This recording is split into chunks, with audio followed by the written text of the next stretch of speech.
that's the only pole on the other side of the South Pole from Middle America. And I think it's quite astonishing that there should be an area as big as that unexplored. Hi, how are you? I hope you always healthy. Welcome to my channel, World History Official.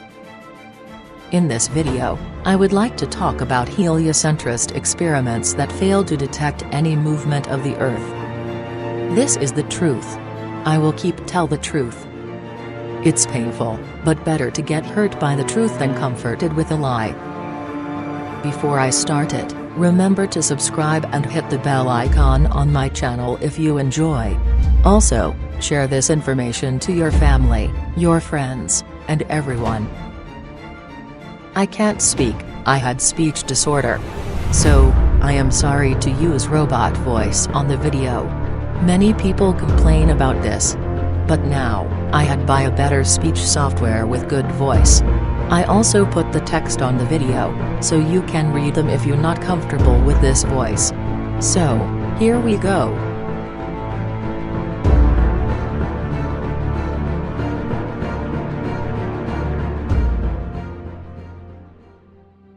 Notable, heliocentrist experiments that failed to detect any movement of the Earth around the Sun. For the wrath of God is revealed from heaven against all ungodliness and unrighteousness of men, who hold the truth in unrighteousness. Romans 1 verse 18. There was a group of early scientists that decided that their heliocentric pronouncements would be proved and accepted.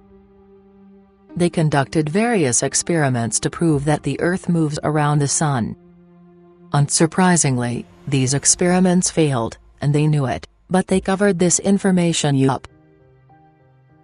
In their corrupt minds, heliocentrism had to disprove the Bible, no matter what the cost.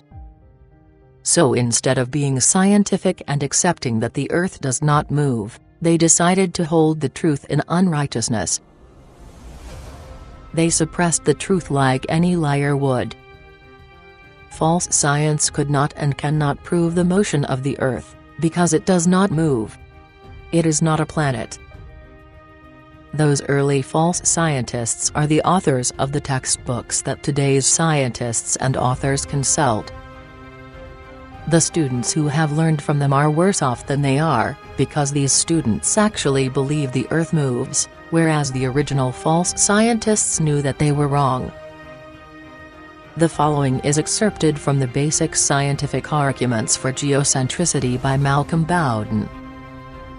Scientific experiments. Most scientists know about the Michelson-Morley experiment, that failed to detect any movement of the Earth around the Sun. This had to be overcome, so the Fitzgerald-Lorentz shortening of the apparatus was proposed, and eventually the paradoxical relativity theory was invented by Einstein to overcome this problem. However, there are 3 other experiments that have been deliberately ignored by universities, because they support geocentricity. A. The Michelson-Gale experiment, reference from Astrophysical Journal 1925 v. 61 pages 140-5. I forgot to put this reference in my book. This detected the ether passing the surface of the Earth with an accuracy of 2% of the speed of the daily rotation of the Earth. Thus, the Michelson-Morley experiment detected no movement of the Earth around the Sun, yet the Michelson-Gale experiment measured the Earth's rotation, or the ether's rotation around the Earth, to within 2%. This surely speaks volumes for geocentricity. B. Airy's failure, reference from Proc-Roysock London v 20 pp 35. Telescopes have to be very slightly tilted to get the starlight going down the axis of the tube, because of the Earth's speed around the Sun. Airy filled a telescope with water that greatly slowed down the speed of the light inside the telescope, and found that he did not have to change the angle of the telescope. This showed that the starlight was already coming in at the correct angle, so that no change was needed. This demonstrated that it was the stars moving relative to a stationary Earth, and not the fast-orbiting Earth moving relative to the comparatively stationary stars. If it was the telescope moving, he would have had to change the angle. See the Sagnac experiment, reference from Comptes Rendus 1913 v 157 pages 708 to 710 and 1410-3. Sagnac rotated a table complete with light and mirrors, with the light being passed in opposite directions around the table between the mirrors. He detected the movement of the table by the movement of the interference fringes on the target, where they were recombined. This proved that there is an ether that the light has to pass through, and this completely destroys Einstein's theory of relativity, that says there is no ether. It is for this reason that this experiment is completely ignored by scientists. More recently, Cantor has found the same result with similar apparatus. All these experiments are never taught at universities, so consequently, scientists, including most Christian creationists, are ignorant of this evidence for geocentricity. The first public exhibition of a Foucault pendulum took place in February 1851 in the meridian of the Paris Observatory. A few weeks later, Foucault made his most famous pendulum when he suspended a 28 kg brass-coated lead bob with a 67-meter-long wire from the dome of the Pantheon, Paris. The plane of the pendulum swing rotated clockwise 11 degrees per hour, making a full circle in 32.7 hours. The original bob used in 1851 at the Pantheon was moved in 1855 to the Conservatoire des Arts et Métiers in Paris. A second temporary installation was made for the 50th anniversary in 1902. Animation of a Foucault pendulum at the Pantheon in Paris, 48 degrees 52 north, with the Earth's rotation rate greatly exaggerated. The green trace shows the path of the pendulum bob over the ground, a rotating reference frame, while the blue trace shows the path in a frame of reference rotating with the plane of the pendulum.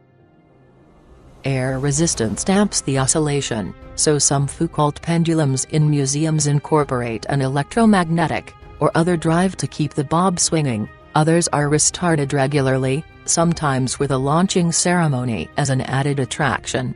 Source from Wikipedia. The Foucault pendulum and the Coriolis effect are not proofs of Earth's motion. They can both be equally explained by the rotating ether or firmament or a rotating Earth. Regardless whether it is the Earth that is rotating or the ether that is rotating, the same effect would be noticed.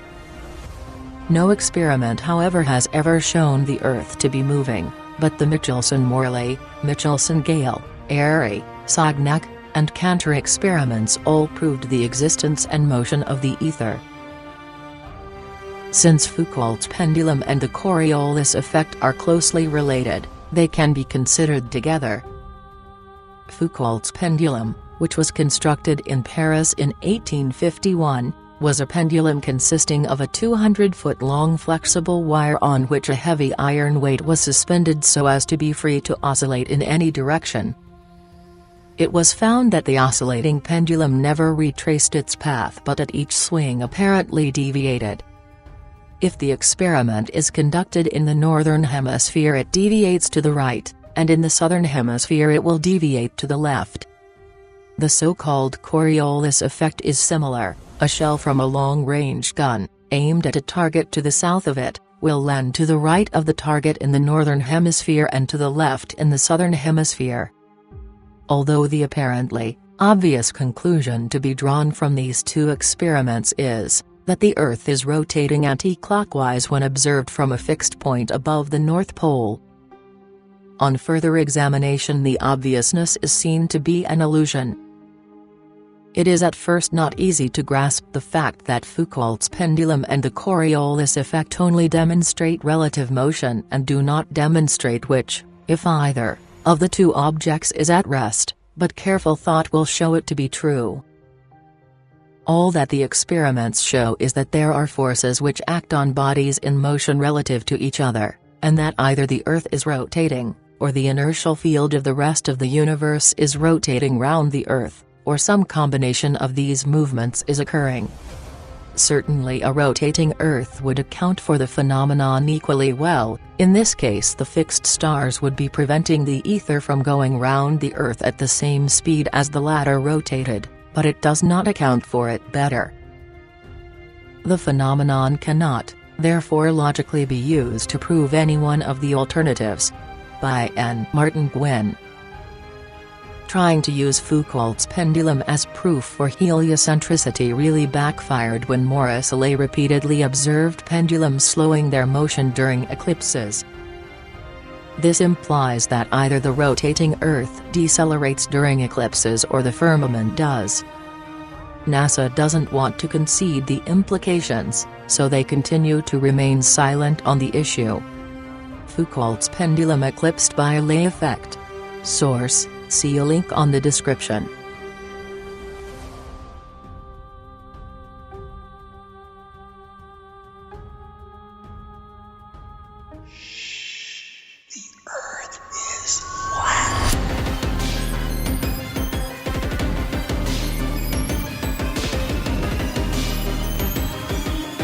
And that's beyond the pole on the other side of the slope from Little Mac. And I think it's quite astonishing that there should be an area as big as that unexplored.